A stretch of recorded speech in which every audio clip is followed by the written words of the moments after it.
Hello, my loves, and welcome back. I'm so excited that we're here and we get to talk all about scaling brands and doing the things so that you can be a showstopper and you can thrive offline, which you know is our jam here. If you are new to my world, I'm so freaking excited that you're here. You landed in the best place on the internet if you are here for branding or men.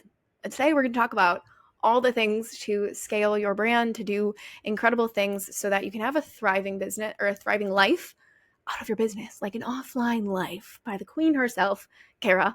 And so we can talk about these things. And she talks all about her Showstopper movement. And I'm so excited to pick your brain and all things. But before we dive in, if you can give a little introduction to yourself, to our community, and to the people that are tuning in for you.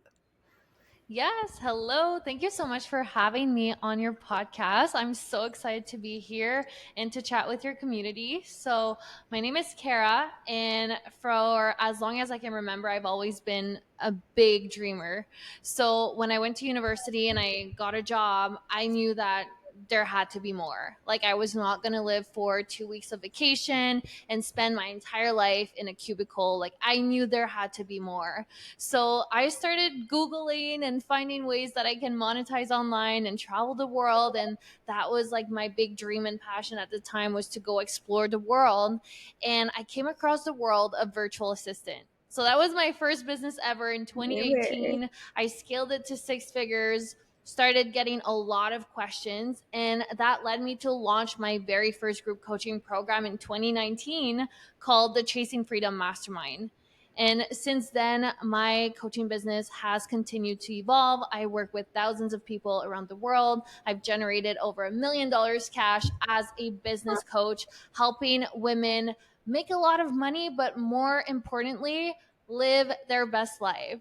And I built the Showstopper movement all around inviting women to step into their showstopper self, really Hmm. shine on the spotlight, be confident, dream big, move, and make really, really incredible things with their life and business. So that's where I am.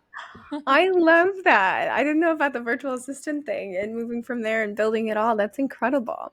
Something I want to touch Yeah. on, because I know this is a block for a lot of people, is you said you just Googled. It's not like, oh, I knew all this tech stuff.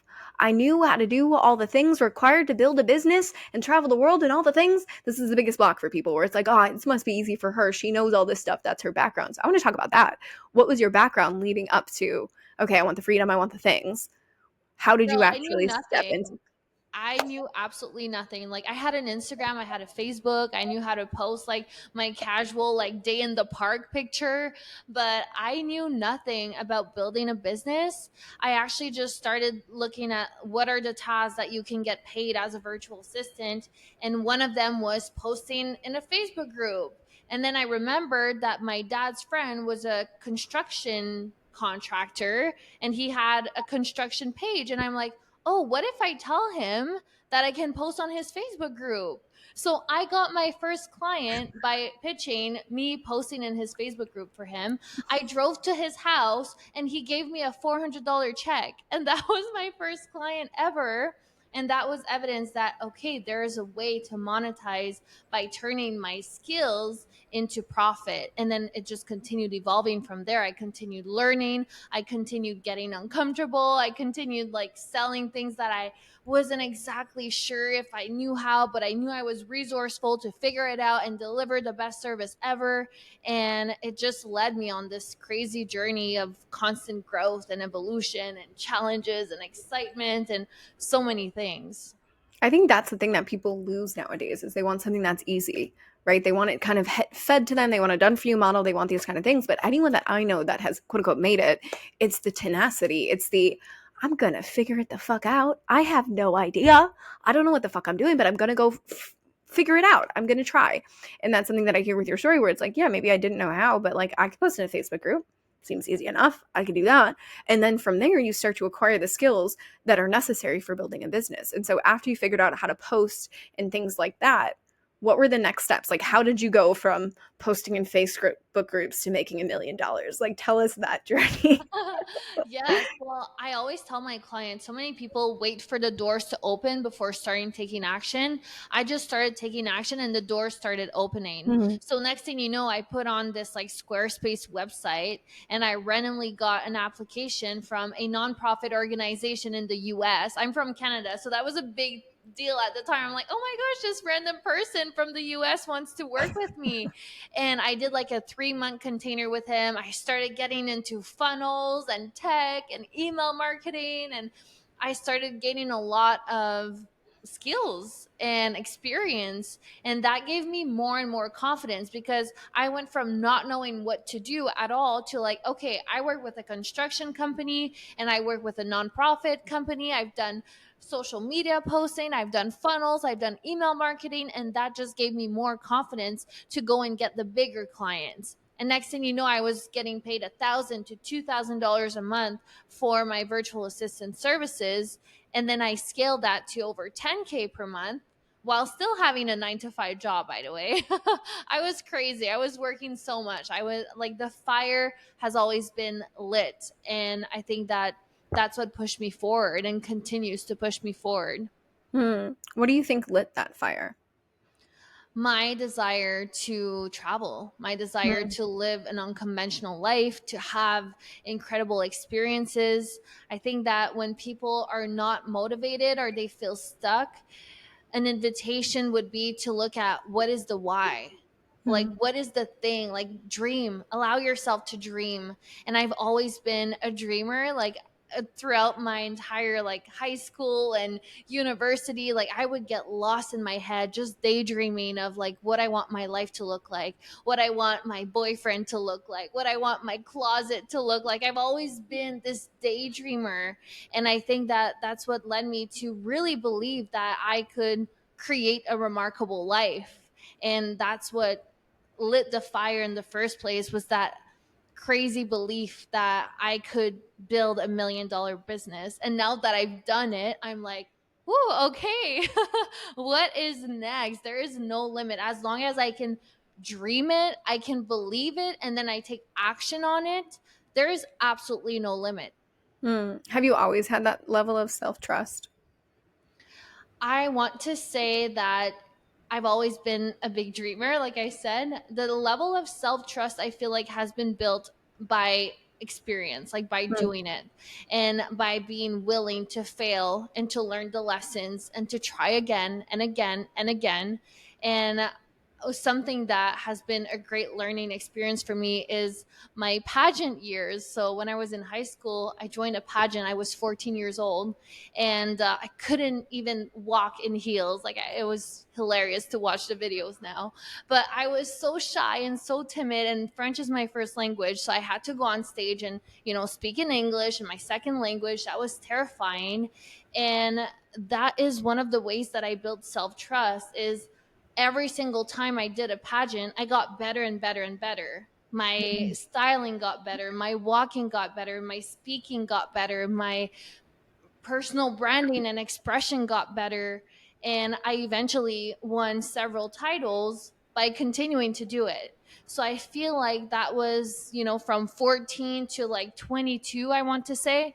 I've been in this world of continuing to better myself and improve, and I kind of brought the same principles to the online world and business. Yeah, I think a big thing that I see in my world, and I grapple with it too. Like, I'm currently learning Spanish, and I hate feeling dumb. Like, it is a thing that I'm like, I know this is growing me, and my future kids are going to speak Spanish, and I need it for the long term, but I fucking hate this. I have cried after class several times for feeling stupid. But I feel like because the high achiever mind, what we want is we want to be perfect at every single thing. So we hate sucking. So we avoid actually doing the hard thing. And so when it comes to actually scaling and automating and doing the things that actually are required to build your business beyond just like the first like 5K months, like you actually have to learn these things if you want to blow your freaking mind, is looking really stupid. And being okay with failure and being okay with having no clue about funnels and automation and tech and storytelling and how to actually do sales and how to walk in heels and look like a dingus until you get it right. Like, this part of a human, it's like we want to protect our little ego of just like, no, I don't want to be stupid and I don't want to be judged for it, versus like anytime I see someone, I'm more proud of them for trying. It's never like, oh, I hate, like more so when I see someone and they're like, I'm not doing that because that would be dumb. That's when I think you're a dick. Versus when someone's actually trying something, I'm so proud of you. But for some reason, even myself, I'm like sitting there and I'm like, like I can't do it. It's like I want to do certain things. And like that push of the high achiever, what I hear in you is you're able to see that where it's like, I will take the risk of failure. I will take the risk of looking stupid because I know what's on the other side of that. Yeah, and something I came to understand is that failing is it's impossible. You can't fail because every time something doesn't go as planned, it's just an opportunity to learn, to pivot, to have data of like, oh, I thought this would work, but it's not working. So let me see where's the gap. How can I improve? How can I try a different angle? How can I go a different path? And that's what leads to success. So Mm-hmm. every single time that I faced quote unquote failures, it was actually just data. It was actually just an opportunity to improve, do it again, and win. So if you are persistent and you continue showing up and you continue walking forward, it'll lead to success. So it's just a little bump in the way, but unfortunately, people will see an obstacle as failure and they quit. So the only way you can fail is if you quit. But if you continue trying, winning success is inevitable. And I think that's the part so many people have to get comfortable with, where it's just like something one of my mentors says, and like I've just kind of adopted is like, I win or I figure out a way to win. That's Mm, it. Like yeah. there's nothing else possible other than me winning. But winning doesn't necessarily mean it's gonna get the outcome you want. Like it's what is the growth opportunity here? What are you learning? What's the pivot you needed to make? What's the resiliency that you learned? What's the tenacity that you acquired? Like what are these skill set that you actually learned from the failure, and how quickly can you actually get back on your feet versus sitting in that moment of, nah, like this isn't it for me, maybe I should quit the business. Or what I see so many people do on the path of scaling, and I want to talk about this, I call it the golden retriever vibe. It's the, oh, it didn't go as planned, so let me pick a different freaking one, versus no, you stick with it and you learn from that failure. You don't just go and you start another business or you do the thing. It's like pick one thing, get really good at it. That's how you scale. Versus, oh, I tried this one thing, my launch didn't go as planned. Maybe I should actually talk about XYZ. And so talk to me about that. The pathway of you've gone through this whole route of 0 to 1 million and building this whole thing out and scaling. How did you get over the golden retriever phase of like, let me just do all the things and navigate this so I can pick one thing and actually succeed? Yeah, I totally resonate to that. And something that I've done is try to be consistent for at least 90 days with something. Like you can try something different. I've changed the branding, I've changed the delivery methods, I've changed the length of the program, I've changed the pricing, but the overall goal or vision remains the same. So that's what I invite people to do when something doesn't work, is not saying like, oh, I wanted to be a business coach, now I'm going to try to be a fitness coach or a mindset coach or a nutritionist. No, it's like, okay, you're still going to be a business coach, but what if you tried this program instead? Or what if you change your messaging? Or what if you do a little bit more exploration, like market research, and get to know your ideal client? So it's not about completely changing paths, but it's about optimizing the current path that you're on and trial and error. Like I have an entire vault full of failed launches, failed branding, failed programs, genius ideas I thought I had that were like absolutely like crickets, a big flop. But that did not invite me to do like, oh, let me just be a cook instead. I decided to just continue optimizing and trying again, and that led to several big wins.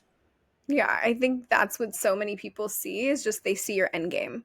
So then they try and replicate, okay, what did she do? And that is the perk of coaching, that is the perk of programs, but it's the mindset people lack that I have seen when it comes to scaling, where it's the, and I have to remind my clients of this all the time, is like, don't do exactly what I'm doing right now. You're not here. You're not where I'm at to launch in the easeful way that I launch and to do the things that I get to do now because I have a very hot audience. You have to create a hot audience. You have to do things in a certain way. You have to push a little bit more than I did, and you have to do your reps.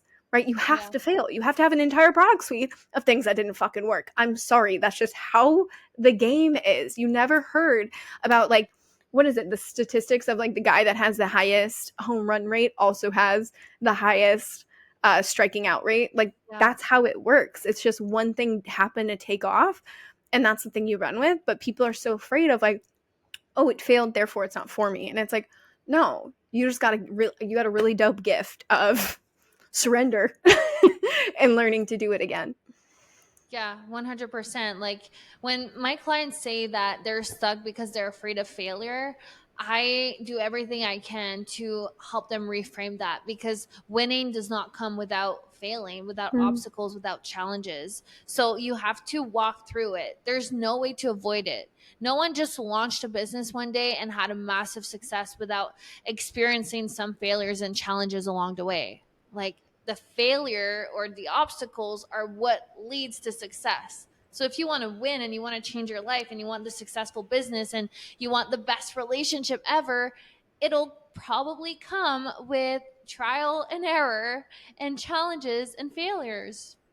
I think it's that. It's sitting there being like, am I willing to take the risk that a big life requires? Am I Yeah. able to sit in the suck that having, relationships is a perfect one. The ones that are quote unquote power couples, they've had to go through such deep shit and shitty conversations. Like, I didn't think that. I was comparing myself to my friends that are like married for 10 years, and I'm like, man, they're so in love, forgetting the reps they put in the beginning. And I would be like, what were you like in the beginning? And they're like, I fucking chased him down with a baseball bat and I did all these things and I cursed him out. And I'm like, okay, so we're normal. This is fine that me and my man are doing these things. Like, it's one of those things. It's the same thing in business. When you actually start to study people that are ahead of you, you ask them, what'd you do in the beginning? And they're like, failed launches, massive amounts of debt, self ridicule, looking embarrassed, getting ostracized by friends, people telling me I have a little business, people telling me this, burning out, doing it the wrong way, figuring out how to do it the right way. Like, it's actually listening to how it is. And yes, you can collapse time so you don't do the same things, but you're going to do that. That's kind of just like the trademark of being an entrepreneur trying to scale and make a big movement. That's like, you have to. It's your hazing. It's part of it. It absolutely is part of it. It's a massive part of it. Yeah, it's so funny because people try to avoid it. And I'm like, that's cute. It's really cute that you're trying to do that. But what do you see as one of the biggest things when people are stepping into this scaling season and they're looking at, like, okay, I want to scale so I can have this entire extraordinary life offline? What is like the biggest block for people? Oof, there's quite a bit, but I would say that one of the biggest block I see is when people rely on motivation to get things done.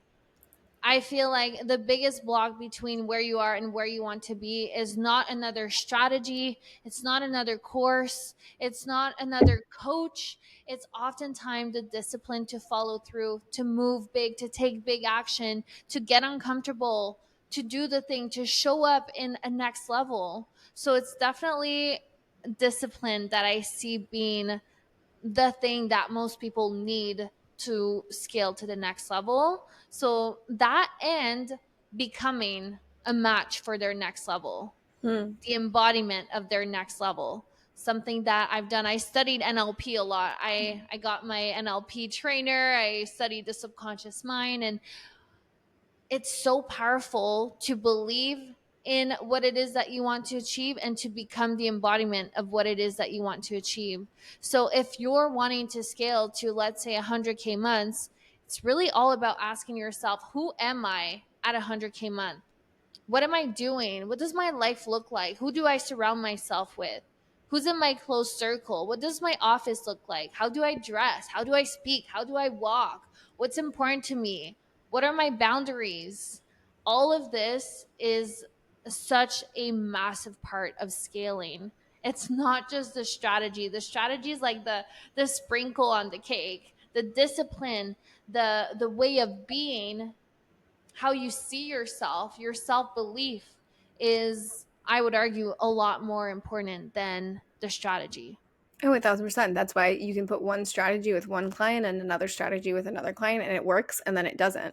It's Yeah. because one person has the tenacity and the discipline to actually make it work, and the other one just wanted a quick fix from Amazon Prime. And you're Mm. like, It's not how it works. You have to become the identity of whatever it is that you want. You have to be a match for that. Versus, I see this with dating. I want the high value man. And I'm like, you'd be dead weight to a high value man. Like, what do you mean? And I don't mean that in a rude way, but like, what are you offering this person? You're not bringing anything to the table for someone that is highly successful, very driven and passionate. Like, do you think someone being with someone like that's going to be very easy? No, you have to get regulated. You have to drop your stuff so you can actually build that up. It's the same thing. You want high ticket clients? Are you actually someone that's inspiring their growth? Because at this day and age, especially in the coaching world, people pay for proximity to power. So are you someone that is truly powerful, or are you kind of a little chicken nugget? You know, have you really stepped into your womanhood? Have you really stepped into your power? And it's like, if you haven't done that, go do that. Like, that is the most important thing that you need to be doing versus sitting and being like, I want 100K, but I don't want to post every day and I don't want to do the things. And I'm like, huh?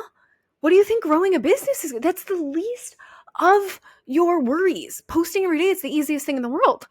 Running Yeah. a company and being responsible for feeding people and then also juggling your life and plus hundreds of clients, you think that? No, social media is the least of your problems. This is where your self leadership actually has to come to the table to be able to serve and hold the capacity of that. Absolutely. Yes, yes, yes. All of it. So I think more people need to recognize that action, yeah, leadership, discipline. This is what you need to be looking at, not just like, oh, I want to grow my Instagram, or I want to make 100K, or I want to have a sold out launch. It's, are you a person that can hold that? Are you a match for that? Are you in that frequency right now? exactly. And the thing that I see, and we can noodle on this, is are you ready for the responsibility of that? I think a lot of people, they say, I want quote unquote freedom. That's why I want to step into entrepreneurship and I want to do this whole thing. But their knees go weak when they realize how much responsibility it is. And I'm not saying it's the hardest thing in the world and oh my God, I'm glued to my business and all the kind of things, but I'm responsible for so much. If something goes wrong, it's me. If Yeah. something goes right, it's my team. Like it's like you are constantly doing the type of work no one wants to do, and you are responsible for every single thing that goes wrong, and you have to own that. And that's where I see a lot of people where it's like, I want to pass it off, I want to pay for ads, I want to pay for someone to do my branding and marketing, I want to pay for someone to write my copy, I want to pay for someone that puts my emails and my funnels together, I want to pay. I'm like, so what do you want to do? You're not, you don't want responsibility, you just want to do your one skill set, and that's why you're not successful yet, because that's not what it is. Sure, the higher you up, higher you go, you can definitely do that, but still you're still responsible and you have to know how all those things work. If you're trying to pass it off too early, you're trying to pass off responsibility, which means you're not a leader to me. I like, the leadership to me is assuming all responsibility for every part of your life and your business. Yeah, you go first. And you being able to master the skill first, then you can lead your team to do it the way you want. And I'm not saying like a big part of leadership is also having the support, but you have to do it first. You can't just start a business and be like, do everything. And all I do is I show up and I do my coaching calls. You have to do the dirty work. You have to do the dirty work, and then you can embrace more time, freedom, and have more systems and automation and team members, but at the beginning, the dirty work is required. 100%. And so when someone is scaling and doing these things, how do you see this responsibility, doing the dirty work, doing that? Like, you're like stepping, I feel like this is like your initiation to finally being Showstopper. Talk to me about this movement. What started it? How did it come to be? What was the mindset and the energy around this whole thing? Yeah, the energy of the showstopper honestly is a concept I've been developing through like my pageant years, just being on stage, being the showstopper, being in the spotlight. And that led me to take a big leadership role. So by being in pageants, I got to be involved in my community. I got to organize leadership programs for young women in my community. I got to be a role model. And that's really what I brought forward to the coaching industry, is this concept of being the showstopper, being in the spotlight. And I think that one of the biggest concept that I bring forward with my clients is that leadership, that energy of like, I am a showstopper. I got you. Like, I got myself. I can lead myself.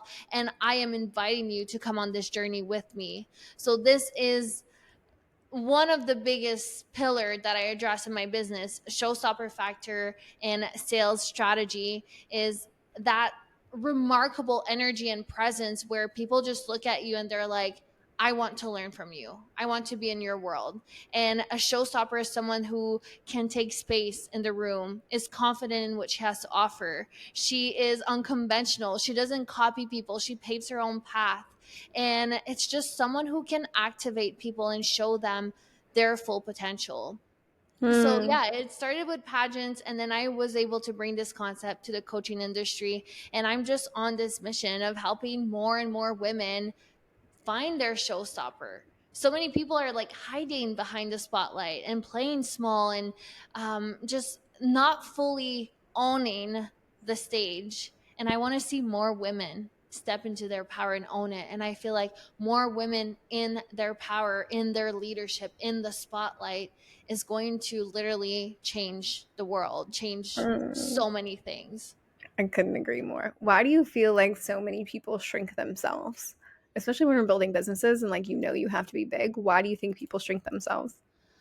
I want to say fear of judgment. Like, Mm. this was a big one for me. When I started my business, I created a separate business account, like a separate Instagram, just because I didn't want anyone I knew to know about it. I was like hiding fear of failure, fear of judgment. So having this backup, like having this separate Instagram account, like in 2018 when I was just starting my business, was kind of like a comfort zone. It's like, oh, if I fail or if it doesn't work, no one's gonna know, right? So that, to me, and what I see from my clients as well, is the fear of failure and the fear of judgment is what will make people shrink themselves and Mhm. will block them from truly being seen in their power.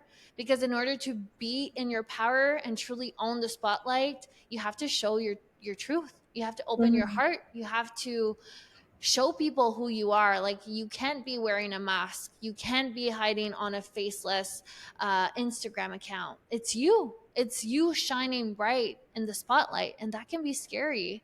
It can be scary to show the world, like, this is me, this is my truth, this is who I am, this is what I do. And when you're fully showing up as your truest self, well, there is an opportunity for your truest self to be judged and criticized and disliked. And for any human, that's not a good feeling, right? So, yeah, I would say that is probably one of the biggest reasons that people tend to shrink and hide and not fully own their power. How do people start to show up and own their power? So, what I did, my very first methodology in 2019, when I was finally getting over this fear and like starting to let people I know find my Instagram account, I came up with this formula called the I don't give a fuck formula. I And love it was all a mindset thing. It was like, you know what? This is me. I'm building a business. I'm traveling the world. This is what I'm doing. This is how much money I'm making. This is it. And I don't give a fuck what you think. So, although it still hurt a little bit when people judge it. me, Mhm. I would stand behind this new methodology that I had created. And the more I did it, the more comfortable I got with it. And the more I succeeded and the more people I helped, the flip side of the positive that came out of it overweighted the negativity that came with it. So me being able to travel the world, live the best life, have the most iconic job ever, like spend my days empowering women to build profitable businesses, making the money I was making, having the experiences I was having, making the, friendships and everything, like my life became so freaking good out of a result of me going for it, that whenever I face judgment or someone not liking me, although yes, it's never fun, it didn't hurt as much because I'm like, the flip side of it, the positivity and everything there is to win is much greater than the temporary pain that comes with being judged or criticized or disliked by others. Yeah, I feel like as you're on the pathway to growth, you really have to have blinders on, where it's just Mhm. like, don't care. like, I don't give a fuck what you think about me or who's saying what. And at the end of the day, you really do have to look at what is risk reward, right? Like, what is the reward of doing this and taking the risk of being the outlier? And what I found to be true that helped me through that is just like, who are you actually around? Like, I don't care what people say about me from high school. I also lived across the world, so I really didn't give a fuck. Like, it's one of those, I was in Biome, so I don't care. But it's like, stop paying attention to people that are even saying anything. And most likely they're not saying anything. Like, we often think people are saying things behind our back. And it's like, no, they're just probably really curious about your life. Like, it's not a negative thing necessarily. It's just those demons we have inside of our own head, on top of who are you surrounding yourself with? And how can you actually hang out with more showstoppers? Yeah. Because if you're around people that are constantly too much too, you don't think about it. You're just like, You I'm normalize basic compared to them. Like, they're running around half naked, fucking hollering and hooting and doing the things and screaming about shit. I'm over here being like, I'm like modest compared to these guys over here. Like, and it's really looking at that, where it's like, if you start to feel like an outlier, find bigger rooms to get into. Start to look at who you're actually around, because when people are women, especially when we are liberated, it's the most extraordinary thing on the planet, and nothing can stop you. And when you're around the right people, they're going to be sitting there being like, no, no, no, no, no, get louder. Like, you're definitely not too much. I think you should add sprinkles and sparkles and sequins to it, actually. Like, let's turn this up so people can get more of your magic. And I think that's something to look at, where it's just, people can't hear you if you're not being authentic. And if your authenticity is actually being too much and being a showstopper, it's like something I've adopted, where like, if someone calls me a bitch or calls me too much, I just look at them like, I know. It's great, isn't it? Like, it's just like, I'm not meant for the weak. That's how that is. Don't know. Like, that's just how it is. And to be able to own that side of yourself, I think is truly extraordinary. And more women that can step into this whole showstopper identity, they'll change the world. Imagine the mothers we would have and be, and like the kids we would raise, if we're just like, yeah, wear your costume and do whatever the heck you want. Like, this is gonna be great. Turn the volume up. Like, it will change the world, because we're no longer trying to fit in. We're trying to innovate and create something new to change the paradigm on the planet. The rooms you're in matter, like Mm-hmm. your environment, who you surround yourself with, because when you start something new, you might be the outcast. Like, you might be like, who's that alien? Like, what? You're crazy. Like, get back on planet Earth. But when you enter bigger rooms and you surround yourself with people who are already doing it and who are doing even bigger things, your crazy gets normalized.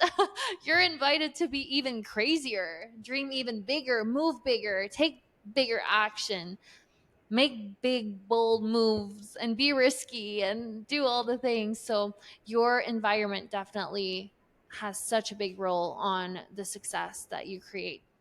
How can people start to find bigger, louder, better environments? How did you do that?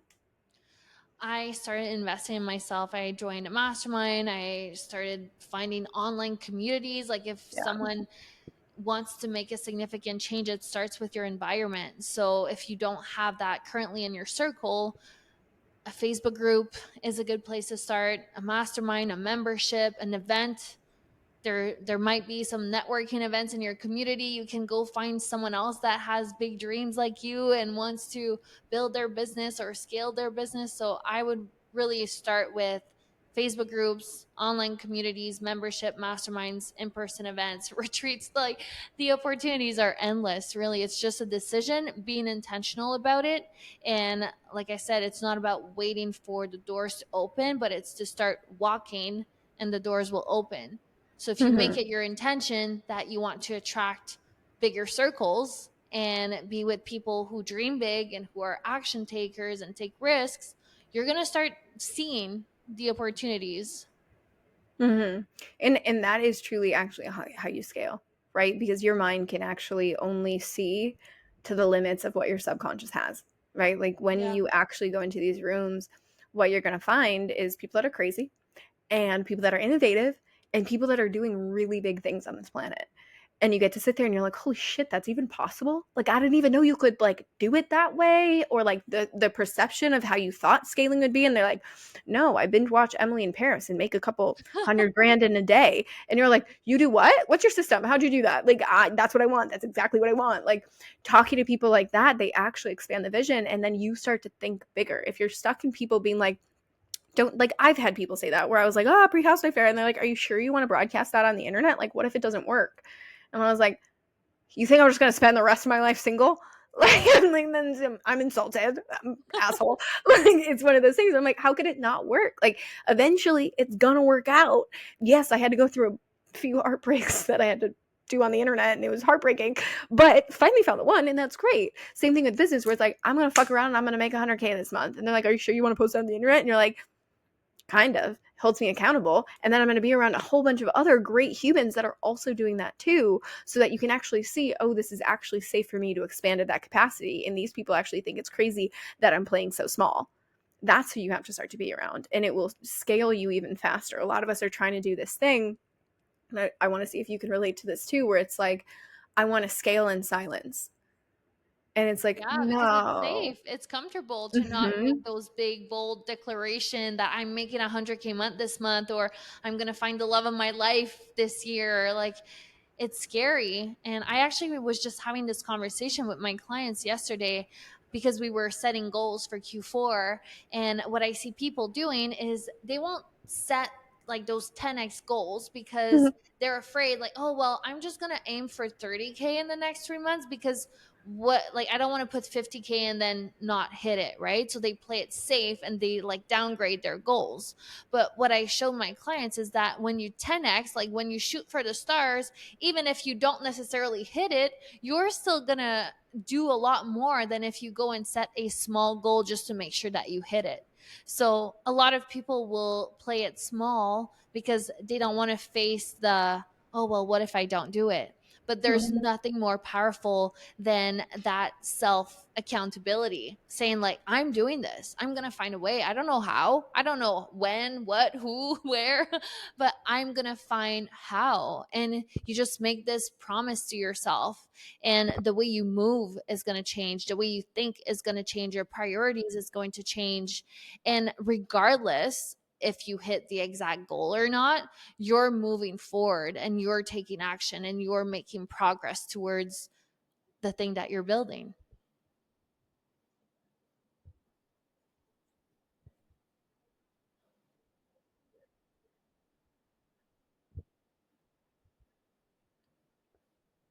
Yeah. What I love about this word, showstopper, why it stood out so much to me is just that it can be anything. It truly can be anything. That's why every time I bring people on my podcast, I ask them, "What's your definition of a showstopper?" Because it's so many things. It can be literally anything. So same thing with you, like anyone listening to this podcast, you can be anything, you can do anything, you can accomplish anything. And that's truly the beauty of this world and this industry that we're in, is that we're not living by anyone else's rules. You can be a big dreamer, you can set goals that have never been seen or accomplished before, and you can find a way to build your life the way you want it. You get to be the creator of your reality and design it in the way that you want it to look like. I love that. Oh my goodness. I have loved this conversation so freaking much. Really highlighting just the work, right? Like what it really is required to be a showstopper. It's the identity and the savage side of it, and how to actually step into the identity that I know so many people that listen to this podcast, there's a fire in them. They wouldn't be in my world if that wasn't fucking present. And so it's like there's a fire in them, but I feel like this conversation really cracked that open of like how to awaken that fire, how to actually make that your reality. And so I thank you so much for your time, for your wisdom, everything in between. Is there any last words that you want to share with our audience? Yeah, like, first of all, thank you so much for having me. I enjoyed this conversation. I think it was so nice to be here chatting with you. And I just want people to know about the Showstopper movement and just an invitation to step into your showstopper. It's honestly a decision. I love to say that who you were yesterday doesn't determine who you get to be tomorrow. So if that resonates, give me a follow on Instagram at Kara Fillion, and I would absolutely love to chat and to have you be part of the community. Yay! And we'll put everything in the show notes. Y'all know how it works, but thank you so much for being here. And for all y'all, if you like this episode, make sure that you go subscribe. We have new episodes every single Monday, and write us a review so we can have more extraordinary guests and keep on growing our little tribe here. And we will see you next week. Bye! Bye.